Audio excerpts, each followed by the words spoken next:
Hello everyone, ఈ వీడియోలో నేను ఒక మోస్ట్ డేంజరస్ అండ్ ప్రపంచంలోనే గుర్తుండిపోయిన అటాక్, ద బిగ్గెస్ట్ అటాక్, ఆ అటాక్ని నేను మీతో డిస్కస్ చేస్తాను. సో చాలా ఇంట్రెస్టింగ్ ఉంటుంది. స్కిప్ చేయకుండా వీడియో మొత్తం చూడండి, అందరికీ అర్థమవుతుంది. సైబర్ సెక్యూరిటీ బ్యాక్గ్రౌండ్ అనేది కాదు, అందరికీ అర్థమవుతుంది. సో ఇది కొంచెం అవేర్నెస్ లాగా కూడా అనుకోవచ్చు. Let's get in to the video. Attack name వచ్చేసి వానాక్రై ర్యాన్సమ్వేర్ అటాక్. సో మనం రీసెంట్గా చాలా వినింటాము, చాలామంది మనకి ఇట్లా చెప్తా ఉంటారు, ఏ లింక్ని పడితే ఆ లింక్ని క్లిక్ చేయొద్దండి, డేటా అంతా వాళ్ళు తీసుకునేసి మనల్ని బ్లాక్మెయిల్ చేస్తారు, డబ్బుల కోసము మన డీటెయిల్స్ అంతా తీసుకునేస్తారు. ఇలాంటివి చాలా వినింటాం రీసెంట్ టైమ్స్లో మనం. సో ర్యాన్సమ్వేర్ అనేది ఎలా అటాక్ అవుతుందంటే, మనకు తెలియకుండా మనం ఏదో లింక్స్ క్లిక్ చేయడం వల్ల మన సిస్టమ్స్లోకి ఆ వైరస్ అనేది డౌన్లోడ్ అయిపోయి మన సిస్టమ్స్ని మనం యాక్సెస్ చేయనీయకుండా చేసేస్తుంది. సో ఇది బేసికల్లీ ర్యాన్సమ్వేర్ అంటే. మన సిస్టమ్స్లోకి ర్యాన్సమ్వేర్ ఇట్లా త్రూ మెయిల్స్ ద్వారా ఇట్లా సమ్ మెసేజెస్లో లింక్స్ పెట్టడం వల్ల ఇట్లా మన సిస్టంలోకి వాళ్ళు పంపిస్తారు.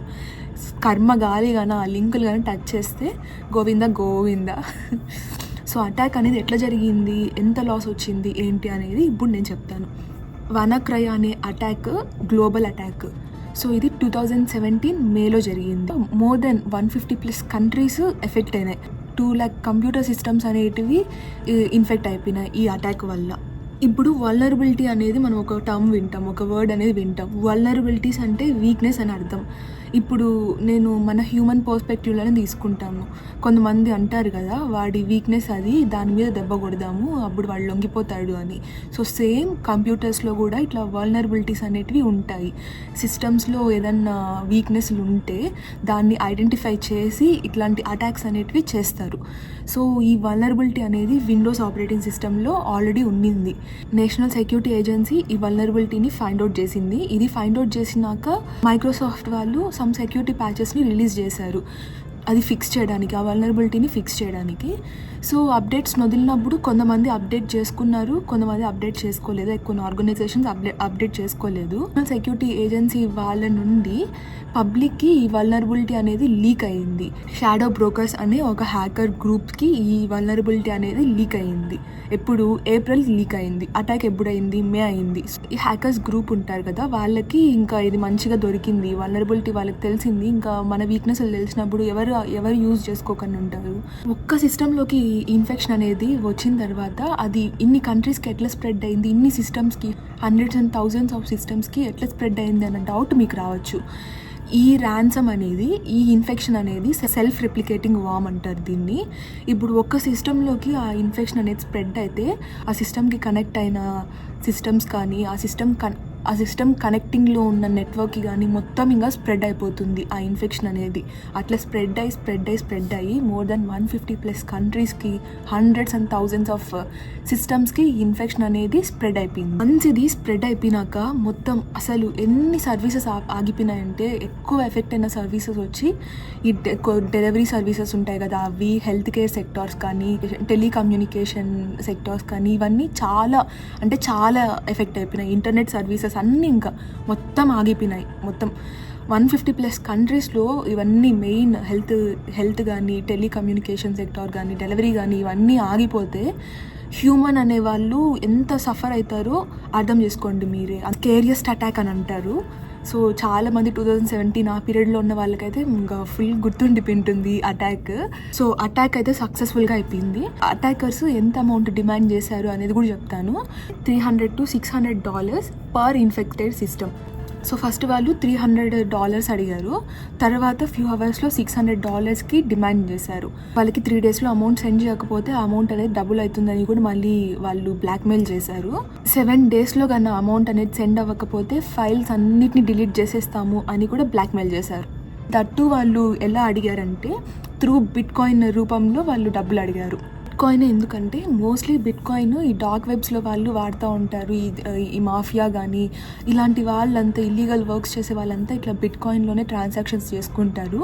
ఎందుకంటే బిట్కాయిన్ వాళ్ళ ఐడెంటిటీ అనేది చూపించదు. ఈ సస్పీషియస్ యాక్టివిటీస్ అన్నిటికీ ట్రాన్సాక్షన్స్ అనేటివి మోస్ట్లీ బిట్కాయిన్ రూపంలోనే అవుతాయి. సో ఇన్ ద క్రూషియల్ టైంలో మార్కస్ అనే ఆయన ఏం చేశాడంటే, నేను ఆల్రెడీ చెప్పా కదా, ఈ ఇన్ఫెక్షన్ అనేది ఒక సిస్టమ్ నుండి ఇంకో సిస్టమ్కి అందరికీ ఈజీగా స్ప్రెడ్ అయిపోతుందని. సో అట్లా స్ప్రెడ్ అవ్వకుండా ఆ ఇన్ఫెక్షన్ని స్టాప్ చేశాడు. అటాక్ అయిన తర్వాత May 13, 2017 మైక్రోసాఫ్ట్ ఇంకా అన్సపోర్టెడ్ వర్షన్స్ ఉంటాయి కదా విండోస్లో, వాటి కోసం కూడా మళ్ళీ ప్యాచెస్ రిలీజ్ చేసింది వాళ్ళు అప్డేట్ చేసుకోవడానికి, ఇన్ఫెక్షన్ నుండి బయటకు రావడానికి. సో అవన్నీ ఇంకా అప్డేట్ చేసుకొని ఇంకా అటాక్ నుండి బయటపడ్డారు. అటాక్ అయిన తర్వాత ఇంకా ఆర్గనైజేషన్స్ అంతా ఈ సెక్యూరిటీ ప్యాచెస్తో అప్డేట్ చేసుకున్నాయి సిస్టమ్స్ని అంతా. సో ఫ్యూ డేస్లోనే ఈ అటాక్ నుండి బయటపడ్డారు. ఈ అటాక్ ఎవరు చేశారు అని గవర్నమెంట్ ఫైండ్ అవుట్ చేయలేకపోయింది. బట్ నార్త్ కొరియా నుండి ఈ అటాక్ అనేది వచ్చింది అని మాత్రం అనుకుంటున్నారు అందరూ. సో గ్లోబల్ ఎకానమీ లాస్ వచ్చి $4 to $8 billion.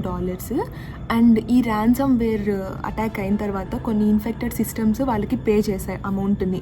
సో అదంతా ఎంత అని ఎస్టిమేషన్ వచ్చిందంటే $140,000 వాళ్ళకి పే చేశారంట. ఒక్క ఇన్ఫెక్టింగ్ ఫైల్ డౌన్లోడ్ చేయడం వల్ల 150+ కంట్రీస్ ఎఫెక్ట్ అయినాయి. Hundreds and thousands of systems collapse అయిపోయినాయి. సో అందుకే మనం క్లిక్ చేసే ప్రతి ఒక్క లింక్ని జాగ్రత్తగా చూసి మరీ క్లిక్ చేయాలి. వచ్చినాయి కదా అని, ఏదో ఉన్నాయి కదా అని, ఇది లింక్ నొక్కితే మీకు ఇంత డబ్బులు వస్తాయి అంత డబ్బులు వస్తాయని చెప్తున్నారు కదా అని డబ్బుల కోసం ఆశించి అవంతా నొక్కినామనుకో మనం ఒక్కరమే కాదు, మన సరౌండింగ్స్లో ఉన్న పీపుల్ కూడా ఎఫెక్ట్ అవుతారు. అన్ని సెక్టార్స్ ఎఫెక్ట్ అయినాయంటే హెల్త్ సెక్టార్ కానీ, హెల్త్ సెక్టార్ ఎట్లా ఎఫెక్ట్ అయింది అనుకోవచ్చు. ఇంటర్నెట్ లేకపోతే హెల్త్ సెక్టార్లో కూడా వర్క్స్ చేయడం చాలా కష్టం.